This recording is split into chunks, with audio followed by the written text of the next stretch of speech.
Your present is a gift, and so is your future. And if you choose your future, you'll be able to enjoy the gift of the present. And so it brings me great joy to lead into saying that we have our phenomenal keynote speaker who is currently based in Portugal, but will be with us here in the UK very, very soon. And something that I want to share with everyone that segments into him speaking is with regards to the Reclaiming Me Expo, the Reclaiming Me seminar. I know that Brother Tarun wants to actually talk about this a little bit, but many of you, thank you so much for speaking with me and saying that you wanted to get tickets. We are sold out. However, what we have been able to do is to put it on now as a hybrid event. So you can actually get tickets to attend virtually live on the day online. So for those of you who are based out in the US, it will be from 4:45 a.m. Eastern time. For those of us in the UK, 9:45 a.m. And then whatever time zones, you'll be able to figure it out. But why am I speaking about Reclaiming Me whilst introducing Brother Tarun is because Brother Tarun booked his flight so that he could actually attend the conference, because he said anything to do to support the mental and emotional well-being of our people in person, I am going to be there. So he is one of our amazing exhibitors. We've got Sister Susan Rowe with the London Education Group, Black Parents Forum, who will be there, and countless others who are actually practitioners within the mental and emotional well-being space. This is going to be like a directory for all of you who need to know who looks like us, who is culturally competent to actually sit before you and give you advice from a place of knowledge, love, hope, and the how. Those four are key. And I'm so honored that Brother Tarun has booked his flight. He's actually going to be in the UK at the end of this week, but he will be at that event so that he can be in the room. And also for those of you who want to tune in live stream to get the knowledge.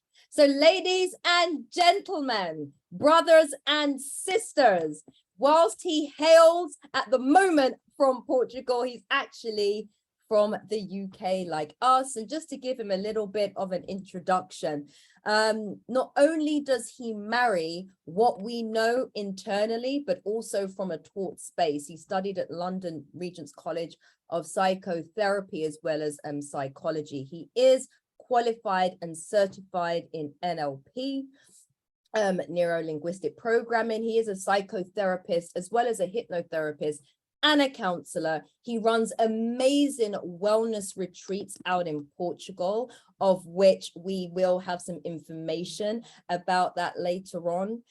But it's his heart. It's his heart, it's his knowledge, it's his spirit. And I cannot wait for him to not only give us the hope, but he is actually going to walk us through how we as a people can particularly support our Black men, our Black kings with their mental and emotional well-being, so that no longer are we having to bury our kings before their time. Brother Tarun, thank you so much for being with us, and over to you, King. You're on mute, brother. You're on mute. Thank you for that wonderful and beautiful introduction, sister. The Zoom is being thrown me in and out of the room. That's why you've been seeing the camera jump off, but let's pray and hope that everything is stable for the rest of this presentation. Thank you for Brother Andrew as well, Brother Andrew Mohammed. This platform means so much to me. It's where I started. It's a home for me. A lot of the people that I've met on this platform has touched my soul in so many ways. This is such a beautiful family that this has become. Now, the topic in what we're discussing tonight, do I have share screen? Is it possible to? Yes, sir. Try now, King. Wonderful. So the topic tonight, Black men's mental health. Now, it's a heart-rendering topic, and listening to what everyone has said today has brought literally tears to my eyes, because understanding that journey, what I've personally been to, you know, Tarun never just happened like this. Tarun never just turned up. And to start off, I would like to say that I'm stronger in character because I've been weak in character. I'm more love that, because I've been weak in character. And I'm more wise because I have been foolish. And saying that and putting that out there where I can recognize my errors in the past, put away my ego, rise above that and rise to change. That concept of change is a very deep thing to actually accept, to embrace. So I want to put this out as a loving message to all Black men, is as a starting point before we go into the summarized presentation that I have, and this will beautifully express exactly what it is that we as Black men have to go through conceptually in the concept of rising. So let's begin.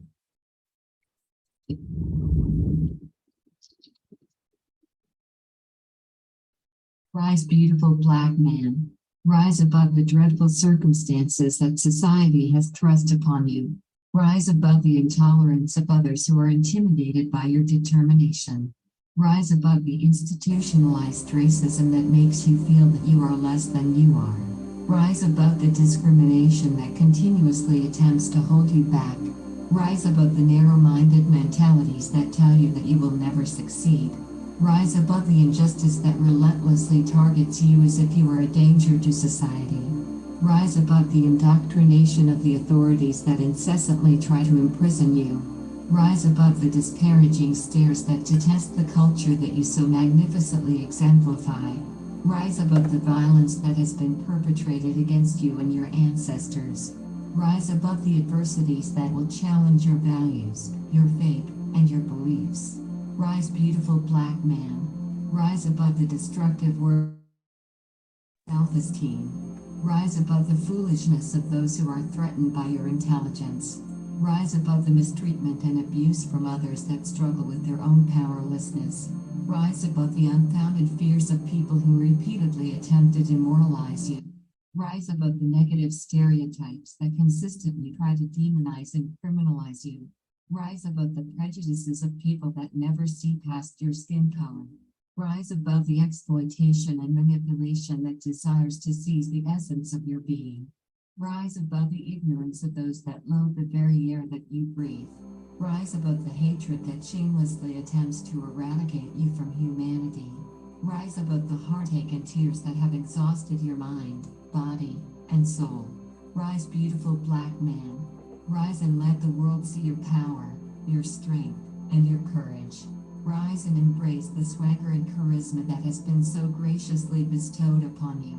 Rise and overcome all obstacles with your persistence, fortitude, and resolve. Rise and receive the love and affection that you so generously provide to others. Rise and regain your pride, your dignity, and your sense of self-worth. Rise and face your opposition with the honor and integrity that your ancestors exemplified. Rise and discover the totality of your God-given gifts, talents, and abilities. Rise and prove to yourself that you will not tolerate being held down any longer. Rise and reclaim your rightful position of prominence, greatness, and distinction. Rise and allow each and every one of us to see the splendor and beauty that has been created in you. Rise, beautiful Black man. Rise.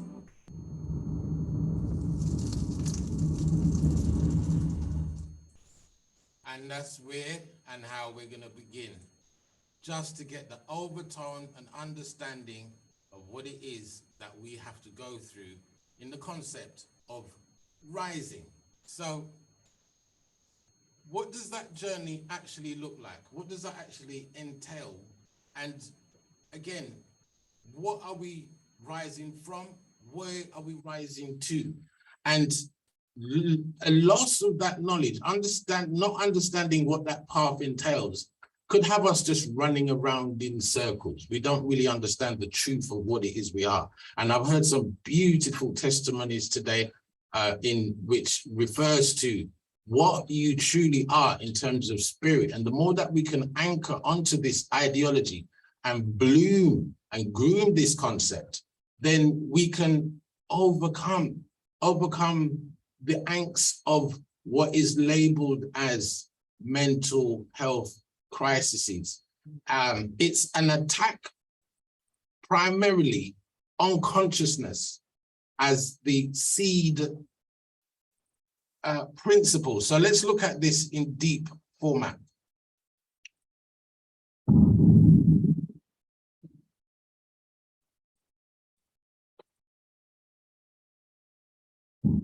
So when we're talking about RISE, we're looking at, I like to break things down into acronyms so we can be really focused and really understanding. We use words and we just throw them away. RISE as a number in numerology, right equates to the number 3. So, and when you look at the universe in threes, that's a whole nother subject. We can go into deepness. But when I break down acronyms, I like to get 3 points across per letter so we can really understand what it means. So rising in our state is re-educating ourselves, realigning ourselves, and recalling ourselves. It's not necessarily a remake or a remake over, it's a recalling. Then the I, which stands for investing in ourselves, which is very important, investing quality time. Men struggle to find time to invest quality time into themselves and what to do in that time.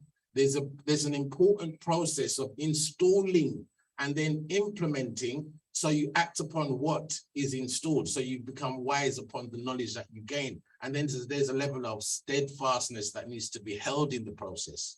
Sobriety is like waking up, coming out, being sober, slowly coming to the fullness of consciousness that we can sustain. Most of us go through life bashing or subduing our level of consciousness to avoid the pain and referring to the outside world. So this is where drugs come in. One of the major problems when we're talking about drug abuse, or even if you look at the rate of how, I remember when I was growing up, I'm 54, when I was growing up, there was no skunk on road like that. And what we see are kids growing up and smoking from early that can destroy the growing of their brain cells and destroying the ability to be sober and stay in a space of fogginess to protect themselves. And this whole hub of existence creates an ugly space that creates many forms of deficiencies in character, emotions, and so forth. We're going to look at that. And also to build up a level of self-worth in the process. And the last word, E, effort, effort, effort. We all need to remember this word, because without effort, we're not going anywhere. And that effort has to be shaped in a sense, like if you're not defined by a vision of the future, you are trapped in the prison of the past. Your effort is applied to drive you away from the ugliness that you face internally and externally. So when we talk about mental health, what does that demon actually look like? If we was to magnify the demon internally, externally, technocratically, the amount of arrows that are coming at us. Yeah, now really this story goes way back to when we're looking at man versus demon. We can start off like that. And this is a real honest truth.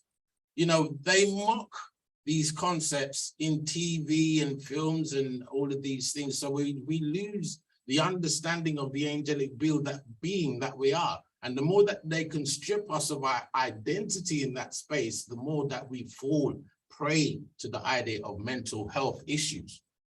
Now, the film Avatar, this film really disturbed my whole entire consciousness, because for many reasons, for instance, there was no Black representative or Black male that stood up I'm not having a dig at females. It's nothing to do with that.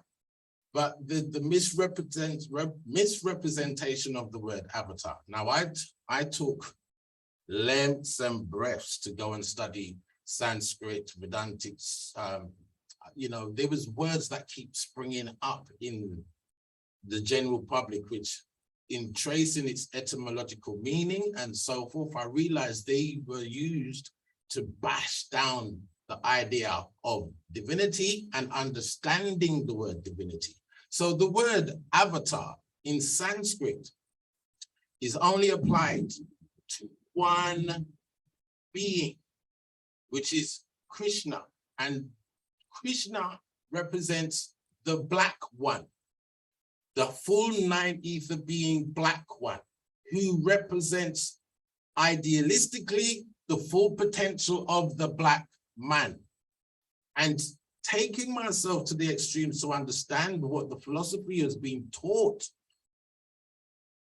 clearly in Sanskrit, but lost along the way in many other traditions, you can still see that there's a truth that is echoed everywhere in all scriptures. The black man is a god, according to the Living Bible. And it's the same thing that the message of Elijah Muhammad came to teach our people. We are gods. We are truly godlike beings, and it's important for the system at play to destroy this image of us internally, externally, sociologically, physically. There's 7 levels of where you exist in your arena of life: physical, physiological, psychological, social, intent, purpose, and identity. Now, finally, if your identity is destroyed, if your identity cannot be traced back to some God concept, you've lost your North Star pole, you've lost your direction, you're flowing in the wind and just hoping till something comes in to substitute for that feeling. And in that substitution, the substitution is never good. It's never can replace the idea of you finding the real you and attaching and grooming the godlike being within you for your God self to represent yourself at all times. So when we look at all scriptures, when we look at all esoteric knowledge, we see that there's a similarity from an esoteric point of view, that God looks like the black man. God is the black man. And it's so, you know, one of my passionate things about understanding my own personal journey, and I don't want to go too much into the history of it, but just to give you one and two look at joke then. I remember when I was leaving about, you know, early teens, and I was, you know, starting to go to work with many different people in the community. And my mom used to say to me, Trevor, you're going to work today, you're going to work with a black man or a white man. And that used to jar me. That used to jar me in such a way that I went into a space of re-educating myself that I don't even want to work for a white man, because I could see that trait of thought being handed down in history, trait of thought that's been handed down from slavery and still lingering. And this is certain things that's happening around us and at us. We can say we don't have no certain control over these things, and we can't control everything. It's all about controlling what happens internally, controlling ourselves from a mental, physical, and spiritual point of view. You can't control the world, but you can control yourself.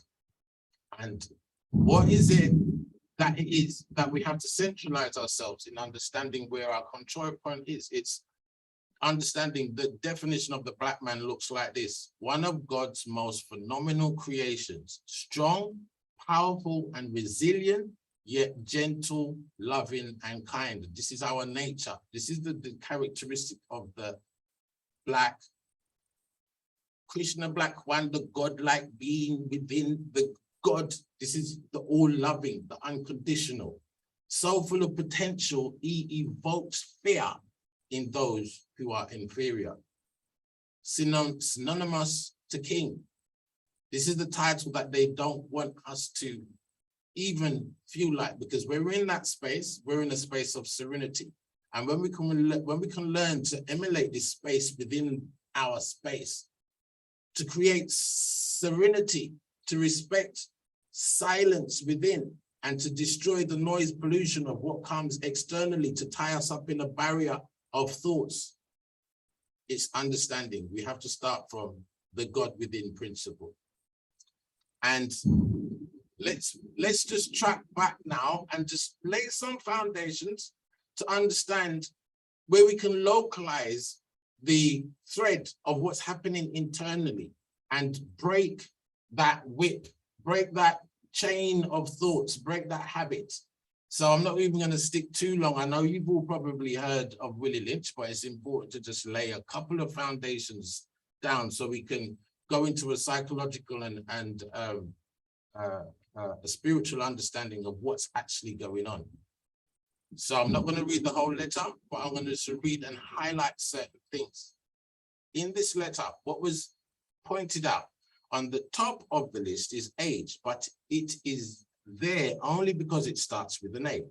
The second is color or shade. There is intelligence, sex, size, sex, plantations, status on plantations, attitude of owners, whether the slaves live in the hill or in the valley, east, west, north, south, have fine hair, coarse hair, or is tall or short.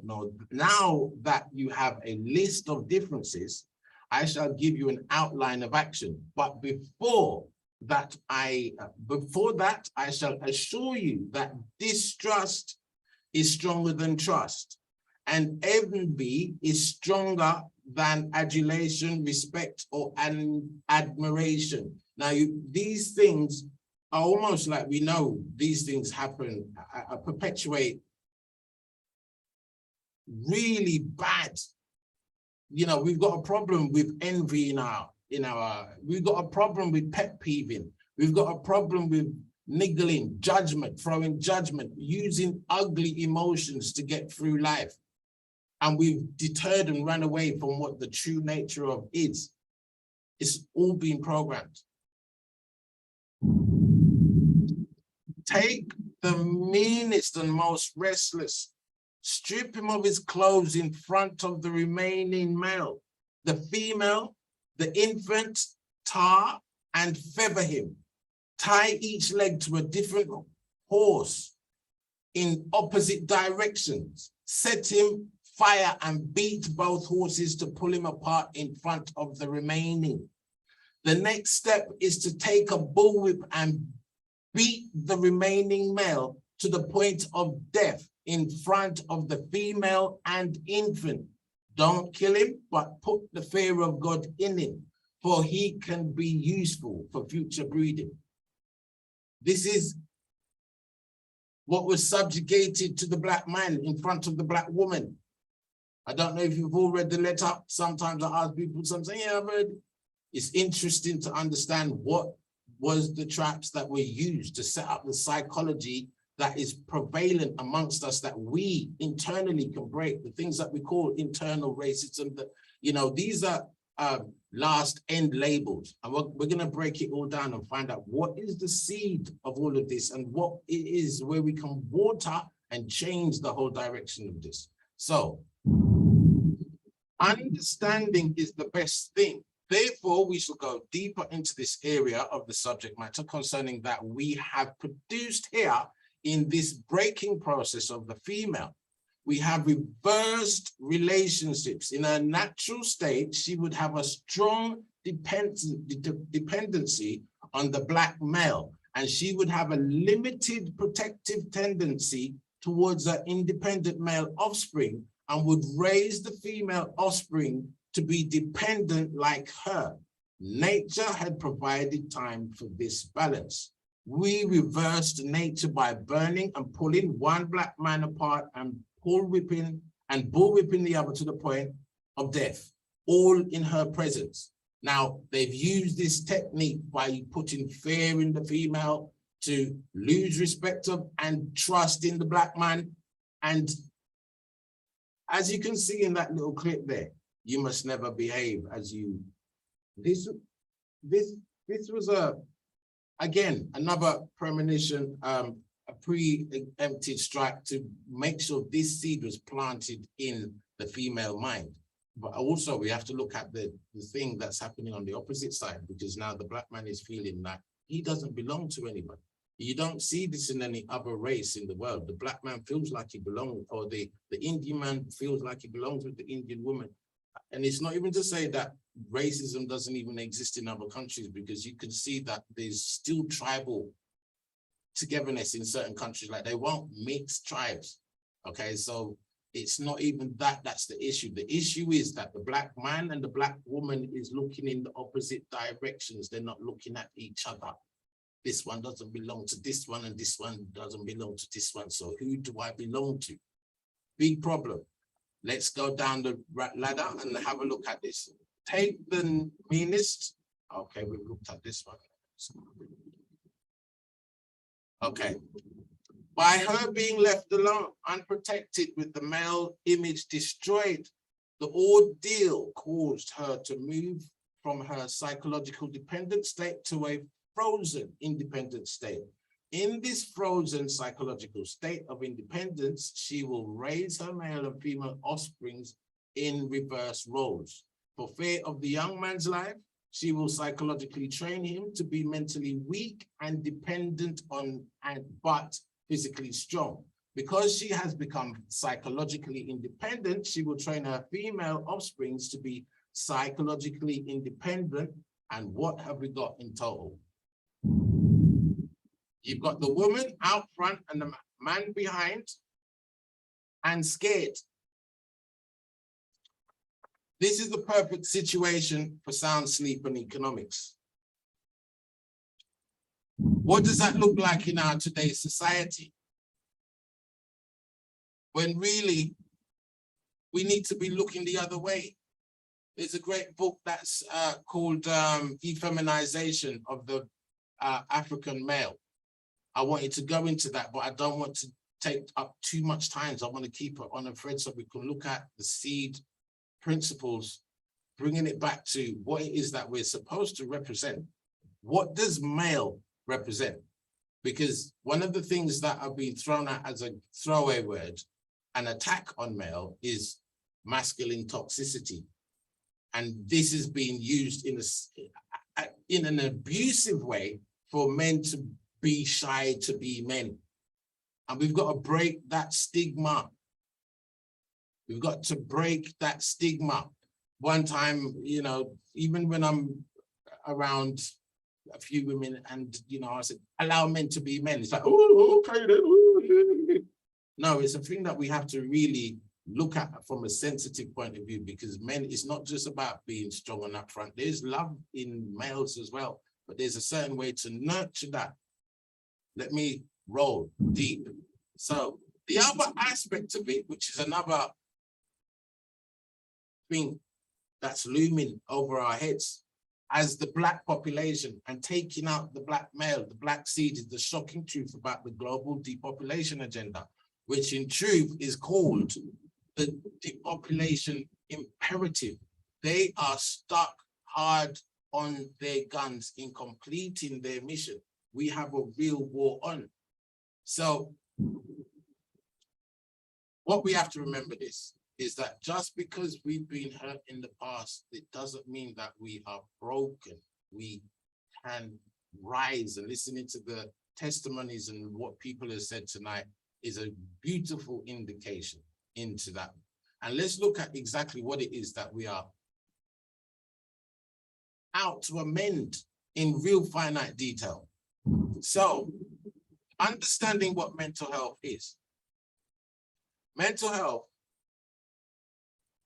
is defined as a state of complete physical, mental, and social well-being, and not merely the absence of disease or infirmity. Now, again, I like to get into words and break them down so we can understand. Infirmity is a big one for people to even break down. And, oh, that's a new word. We need to understand that word because the big curse is spirit of infirmity. We need to move the spirit of infirmity off us. So let's look at what this word actually means.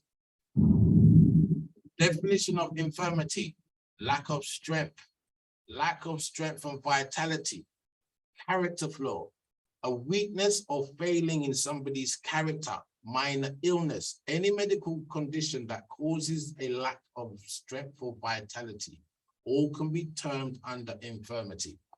Now, a mental illness is a medical condition that disrupts a person's thinking, feeling, mood, ability to relate to others, and daily functioning. Just as diabetes is a disorder of the pancreas, mental illness and medical conditions that often result in a diminishing capacity for coping with the ordinary demands of life. Now, why is this slide important that I stuck it in? Is that most of us, there's a saying in the community that there's a lot of unchecked people walking around with mental illnesses that won't own up, won't hold their hands up when the symptoms are showing up early. They think they put it down to just fatigue or just having a bad time. And the thing is, once it becomes repetitive or once it becomes accumulative, it comes to an acute condition and you can't break that cycle. So it's very important to look out and catch it early. Don't let these symptoms linger. So prolonged feelings of sadness. This is something that they all made sure that they massage that with, especially through the pandemic. Nobody feel like getting trapped up in a cage.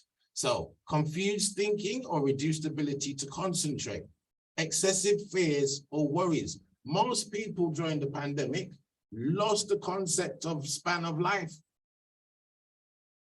Our true nature is that we should always refer to being an eternal being, that we outlive and we leave this, transcend this abode in a state of joy, bliss, wonderful. The beautifulest thing to be gifted with at the end of life is for you to choose your own point of passing.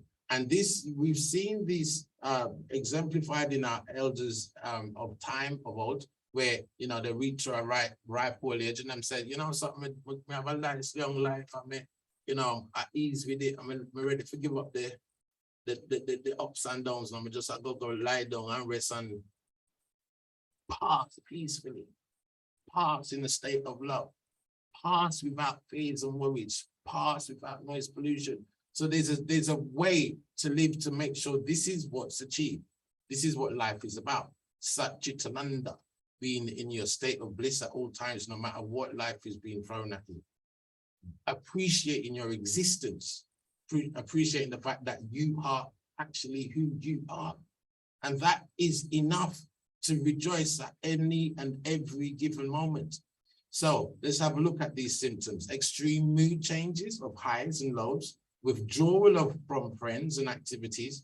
I can say, you know, over the last 2 years, at least 30% of my male friends are now being diagnosed with mental health conditions. Some of them lock up, some of them, some now talk to this one, that one.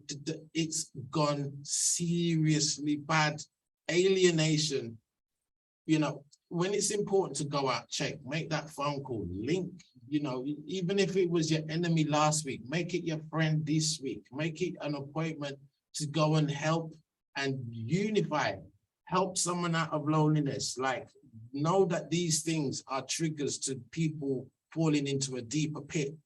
Okay, so significant tiredness, low energy, or problems sleeping. Again, insomnia is killing us. We're dying with worry, stress, and not getting our good quality sleep. Sleep is so important. This is one of the things that I cover on the courses that I do, but there's not even time to even go into that. I'm going to get into that later. Detachment from reality, delusion, paranoia, and hallucination, inability to cope with daily problems or stress, feeling guilt, alcohol or drugs abuse, major changes in eating habits, sex drive changes, excessive anger, hostility or violence, suicidal thinking. Then there's a environmental factor to take into place. Inherent traits. It was fascinating to learn a few months ago, an instructor that I was thinking of bringing over on the retreat to do some deep in water meditations, and she reflected to me in her passing of knowledge that Black people have an inherent fear of water because of what's happened at slavery. It's been passed down. That vibration has been passed down. Now it's inherent in our gene. That's been passed down. So environment can have a big, the question is, are you a product of your environment, or did the environment make you? Which one? You know, can you change your environment? Do you need to come out of the environment to see a new you, to empower yourself and come back into the, sometimes you need to step back, recharge, go back in with a new concept of self. So environmental exposures while in the womb, toxins, viruses, alcohol or drugs, repetitive negative life experiences, financial problems, stress, sexual and physical abuse, brain chemistry, chemicals and hormone imbalances. So much is thrown into the soup. But again, let's have a look at what we can control in understanding how we manage trauma. And these are the areas of in our lives that, you know, mental health doesn't have to necessarily come from birth. It can come from any aspect of life, you know, war, disaster, loss, abuse, neglect, violence, harmfulness, birth. And it, you know, I want to actually look at from birth. So let's see what we can do to nurture from birth. Sometimes it's our lack of education or lack of understanding at what's happening through the whole process of coming into life, and what we can do to influence the propensities of greatness to leave in the room, rather than it coming out in the concept of thinking that is stepping into hell anyway. And how does that actually fall? So when we talk about looking at it from birth, we have to look at it now from how does consciousness behave when it comes into the body? When consciousness is coming into the body, the first place that consciousness places itself is in the heart chakra. The first element to form is actually the heart. And then the heart chakra then starts to feed and understand the vibration of all that is happening around it, starting to create the root chakra up. And in the root chakra is what's connected to all of your mind, senses, and there's a grounding in what's happening in the root chakra in the womb. There's a beautiful Vedic prayer, which I don't even have time to go into, but the essence of it is that the soul knows that it's in the heart chakra, and it knows of the torment that it's going through just within the womb, much less coming out into the world. Now, what we have to be careful of is the vibrations that are around the mothers, both mothers and fathers, the environment, what we're listening to, what we're taking in, because the child is learning, that the soul is adapting to the arena of existence within 24 hours of conceptions. It's starting to feel its way around of what's going on. What does that process look like? In the development of the root chakra, it's what's attached to the senses. And through that, while in the womb, babies begin learning language from their mother within hours, and are able to tell the difference between sounds from their native language and from a foreign language. 9 weeks in, it can start to develop antennas to pick up the outside world. 16 weeks, it now recognizes some sound. It can differentiate what is going on in terms of movement of big vibrations. 24 weeks, baby will turn its head towards voices and know, okay, that's mom, that's dad, that's this, that. So from the time a child is born, he or she is learning every waking minute. In fact, babies and toddlers are either learning or sleeping. And between birth to age 5, a child learns at a speed unmatched for the rest of his or her life. And when they say, show me someone who is 7, I will tell you who they are for the rest of their life. It's almost literally, unless someone steps into the space of self-development, they've already made their trap. They've already made their cocoon of existence. Now, after 7, between ages of 7 and 13, we learn a rate of 5,000 words a year. From 13 to 18, we learn that it starts to come down at least, 1,000 keeps knocking off until we reach around. I mean, how much new words do you learn now? Do you learn even 50 new words a year?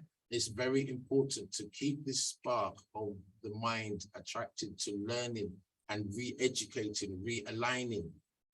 So the scientific study now links to stress during pregnancy and can show anxiety, attention deficiency, what they call ADHD, challenges with languages, traits of autism. And these are all happening within the womb before the child has even come out. Most of the time we're looking at, 12, 15 years later. I wonder where happened to him. He just turned 25. We not understand. And there's a lot of trauma that's been carried up to that point, which is systemic in vibration. There's a match of vibration that, again, is labeled ADHD, it's labeled autism, it's labeled, these are all the sub-labels that fall off of the tree. But what is the root thing that we have to address? So, again, once the baby comes into the world, the mother has a concept, I love this baby for the rest of my life. There's nothing coming between me and my child. But then there's life. Life happens. And in life, a process happens. 3 specific important things that happen. And one of the key ones is, to start with, is a process called introjection. In the process of introjection, what happens is that introjection occurs when a person internalizes the ideas or voices of other people. What does that look like nowadays? What we call normal is a product of repression, denial, disharmony, negative projection, and other forms of destructive action on experience, setting a negative path of introjection. This is very important to understand, because from introjection, we end up in a space called internalization. In psychology and sociology, internalization involves the integration of attitudes, values, standards, and the opinions of others into one's own identity or sense of self. And when this process starts to go into a cycle of not enough, not smart enough, not good enough, not rich enough, you start to get into internalized oppression. This is where the silence starts to happen. And in that process of internalized oppression, the final thing that happens in the process is, let's see the slide, just jump from me, let's go the right direction, is a process called identification. What is it that we are now identifying ourselves with? And this is where the damage is ultimately done, because in the identification, there is a lack. There is a lack, and the identification is built upon anxiety, stress, fear, worry. How do I fit in? What does the external world expect from me? And this is where toxic masculinity falls into play. Now, the symptoms of toxic masculinity branches out into these areas from a psychological point of view when you're looking at it through the microscope. And the most damning one of them all is the process called emasculation. initiation, suppressed emotions, violence, be a man, never a victim. Every single sub-branch, we need an episode alone. But emasculation, when we look at the process of what happens through the process of emasculation, we understand it's quite damning to the concept of the black man. And what does that look like? Emasculation is the process of to deprive of strength, vigor, or spirit, a process of weakening, to deprive of virility or procreative power, castration. What is an emasculated man? The lived experience of the emasculated male is the belief that somehow they are lacking as men. They feel essentially powerless. What does that systemically turn into? So the characteristics of an emasculated male, an emasculated person will act as a passive pushover. Here are some of the most common characteristics exhibited as by an emasculated gentleman. Unconfident. What is another word for unconfident? Because that is a very big one. Anxious, apprehensive, insecure, self-doubting, timid, uncertain, nervous, unsure, not confident, shy, untruthful, unemotional, unenthusiastic, antisocial, displaced aggression. All this comes as a understanding of what unconfident breeds as a substructure beneath it. Displaced aggression. What does that actually play out in our lives? Displaced looks like this in action. Perceived stress, avoidant coping, problem-solving coping, aggressive behavior, number of physical symptoms, and life satisfaction now falls to zilch. And this is all supported by aggressive individuals are at the, when we're talking about aggressive, we're talking about displaced aggression. Aggressive individuals are at increased risk of poor health, early mortality, mental health problems, and decreased life satisfaction. Today, most of the personality research on this topic has found, has focused on direct aggression. Individuals high in traits of direct aggression tend to respond to provocation with immediate anger and retaliation.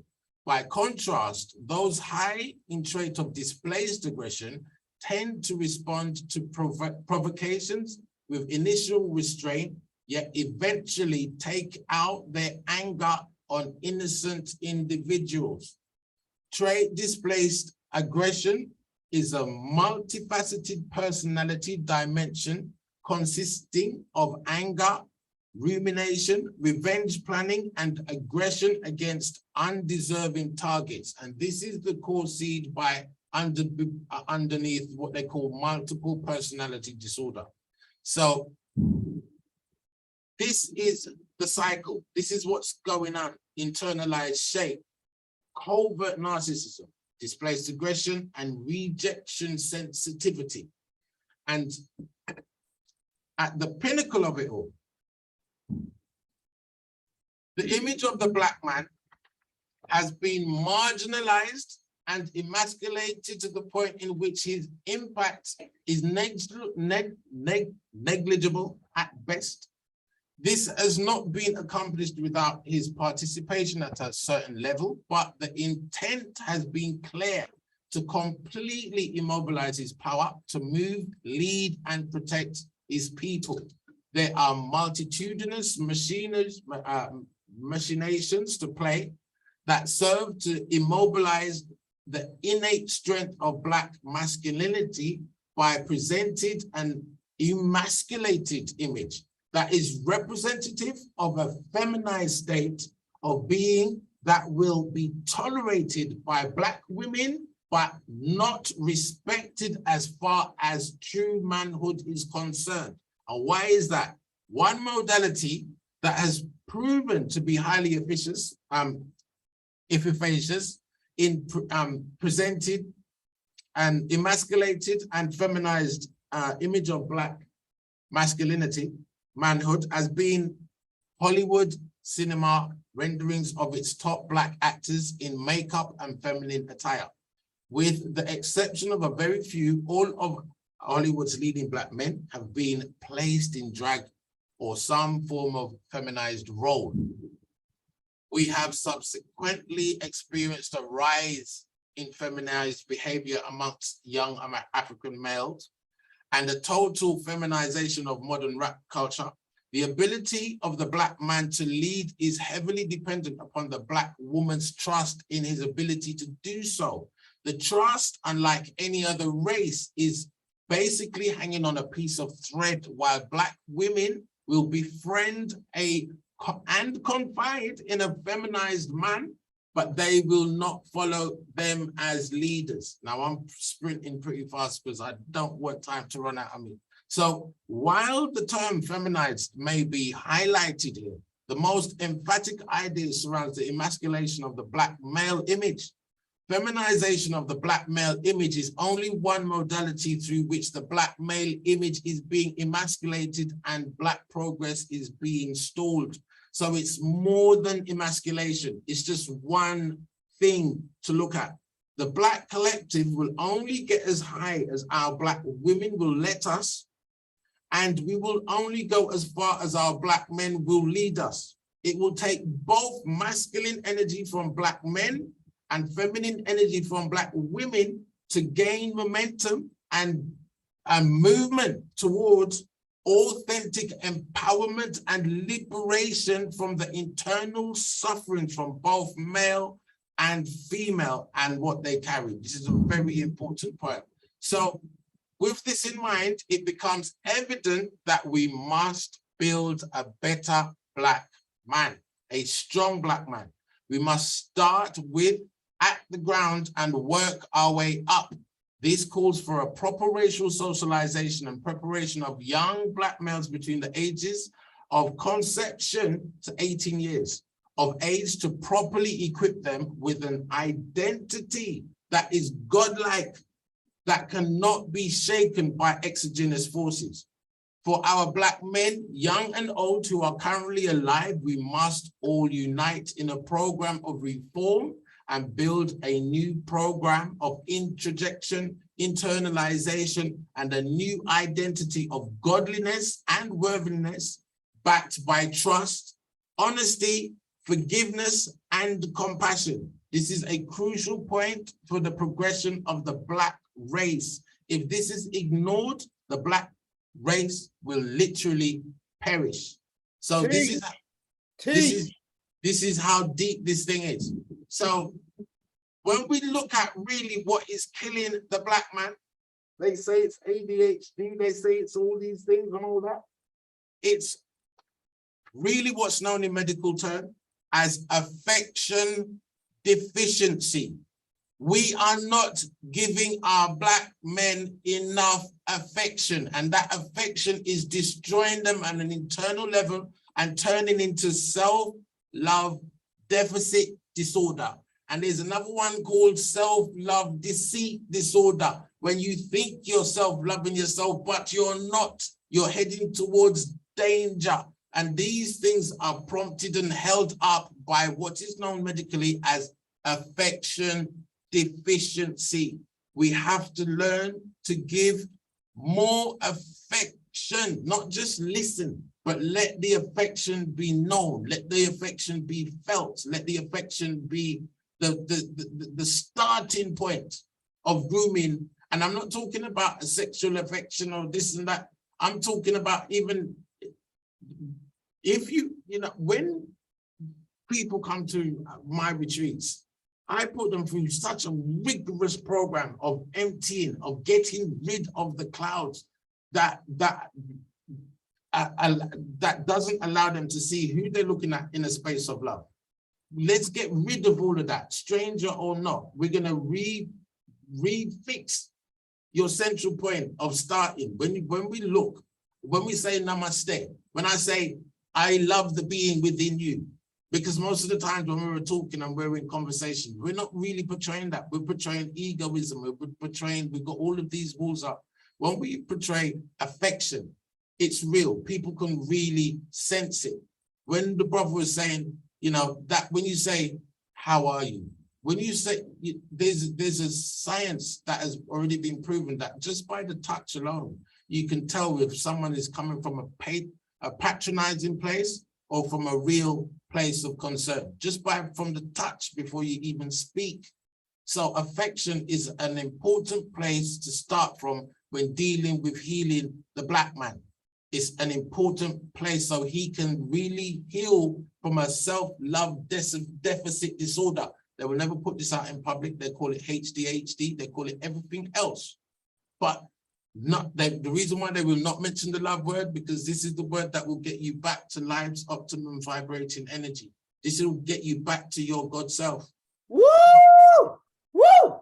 Woo! So self-life, I remember Sister Samira mentioning this on one of her things, and I thought it's important to bring it back up. Self-love is defined as the love for oneself or one's regard for one's own happiness. It is a state of appreciation for self, supported by thoughts and actions that fuel personal, physical, psychological, and spiritual growth. Although the two can often be confused, self-love and narcissism are actually opposite. Number one, narcissism is contrast of self-love. It is regarded as negative and in extreme cases can even give rise to narcissistic personality disorder. On the contrary, where there are several benefits from self-love, these include greater happiness, stronger resilience, self-compassion, self-esteem, self-confidence, increased motivation, better physical and mental health. And finally, all you have to concentrate on is 0.5% growth a day. Don't try and jump hurdles. It's never going to happen overnight. Just a little progress every day will carry you a long way. And, you know, in that, I have finally reached just in time the last slide of fitting in so I can talk about some other little bits and pieces. I'd love to talk about a 30-day challenge for self-love for men, and I'm going to put together something great if our brother Andrew would allow me to come back on the platform and continue this great, beautiful process of helping our brothers and sisters. And what I want to close on quickly is let me just stop this share. Oh, wow.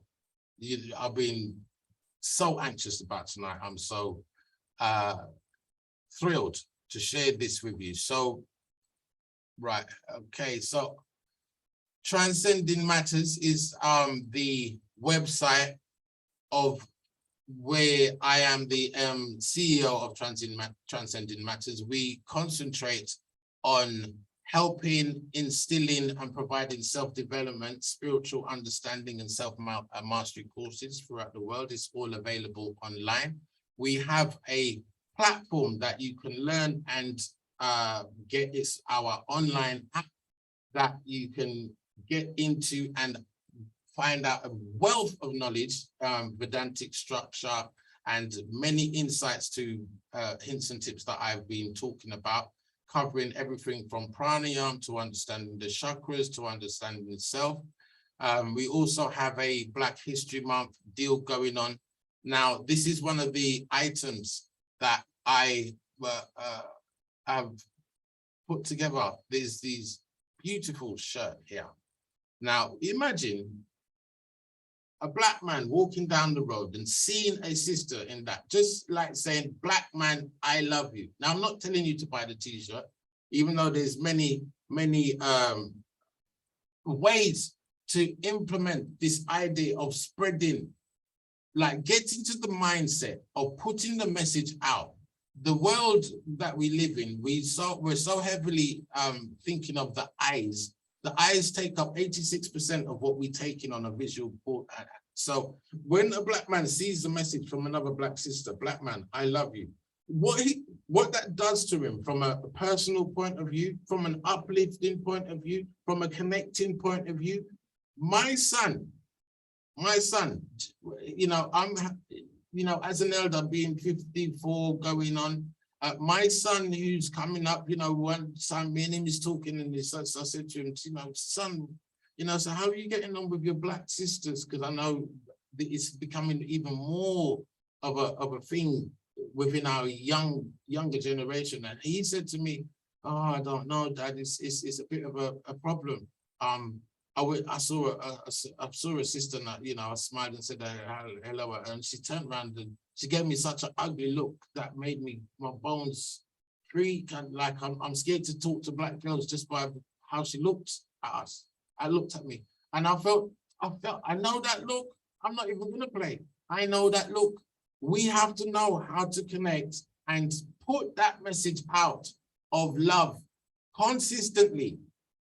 Connect back from a masculine and feminine energy, because otherwise we're both going to be heading in the opposite directions. So just to share that with you, the last thing that I want to say in closing is that the good news about our 2023 retreats, we are now taking bookings for our retreat, which we're going to be back at our fabulous starting place in May, May the 6th. You can find out all this information on the website, and the information that you go through, there's great pranayamic breathing and meditation sessions, yoga session, elements, meditation sessions. They're so powerful. We actually stand up, you can imagine a row of black people in the sand, standing up there, really looking strong and doing all their, we're on the border of the sun and the sea and the coastline. And we've got the waves coming up against us and we're standing up there strong like soldiers. Just look like such a magnificent, brilliant thing. It helps to recharge. It's an old Vedic exercise that helps to rid the body, rid the mind, rid your whole entire being of negative energies. And you come out feeling fresh and brand new. So, so many things to refresh and help support an idea of building a new, better you. So, and I'm looking forward to being at the expo in London coming up. It's going to be such a fantastic experience. I cannot wait to be with Sister Samira and Sister Brother Andrew. It's going to be an electrifying experience. And in closing, I want to say, brother, thank you for this space. Thank you for the time that you've honored in giving me, and so I can squeeze out that little bit of information and share that all with you as a foundation of looking at the systemic patterns that we have to embrace and change within ourselves as a community, as a whole, as masculine, feminine, and this is a real true starting point. We have to address affection deficiency. This is what's killing Black men. So, brothers and sisters, you heard it tonight. You heard it from Brother Tarun tonight, brothers and sisters. He went into the metaphysical, he went into pre-birth, dealing with the mental science of well-being. Brothers, he went into the water. He went into every element. He went into self-love and, was it affection deficiency? Come on, man. That is deep. And I'll be honest with you, brothers and sisters, he came from an angle that I didn't expect. That's what I love. They say you cannot calculate God. You cannot calculate God. You may think God's going one way, God goes another way, man. As we plan, God plans, brothers and sisters.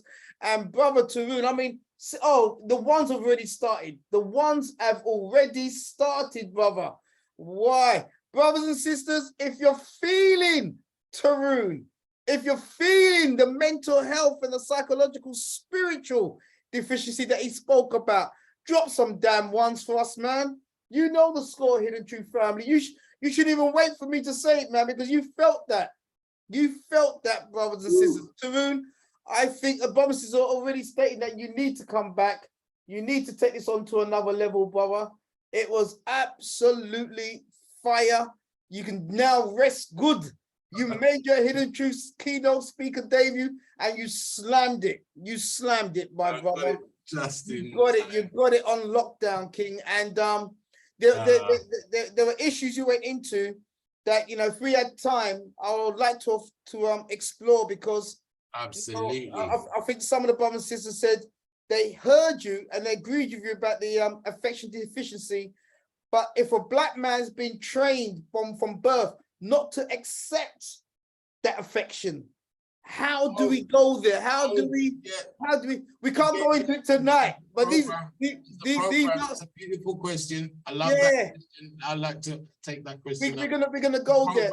Yeah, the program is introduction. We have to understand that we are experiential beings. We are not our experience, but we live for experience. And the thing that sets the path of experience, what creates the path of newness, is a path of introjection. This is what, even when you come up with a brand new idea, if you want to come up with the idea of recreating yourself, it starts from the point of introjection. If that place of introjection isn't cuddled with love, it's pulling you away. It's changing the parameters of the truth of who you are. It's taking you away from your God self. So we have to start, no matter what age, no matter introjection. We're gonna go there, brother. Don't worry, we're gonna go there. We're gonna go there. Learn a new language, you can learn how to love. Beautiful, because love is the key. And another aspect that was coming up whilst you were speaking, my king, is that you know, I hear a lot of black men being accused of being a narcissist. Okay. Oh yeah. And so it's how do we distinguish? You don't have to answer this now. These are things we're gonna go into, brother. I would love to, brother. It's been able to distinguish how a black man can love himself, sincerely love himself, and not become a narcissist. You know what I'm trying to say? Because one of the points that I said, like the other thing that's not commonly known or put out there is the self-love deception disorder. Woo! You heard it, brothers and sisters. Don't go no further. Don't go no further, brother. Don't go no further. We hear you. We hear you. You've got the answers. I can hear. I can see. You've really planned out that already, King. Yeah. That was good. That was a good comeback, brother. That was a good. I felt like I was in Tai Chi with you just now, brother. And you used my energy against me. I love that. I love that. Yeah. Art of war, brother. I love that discussion just now. So maybe next time, King, we would do a little questions and answers. So I know the brothers and sisters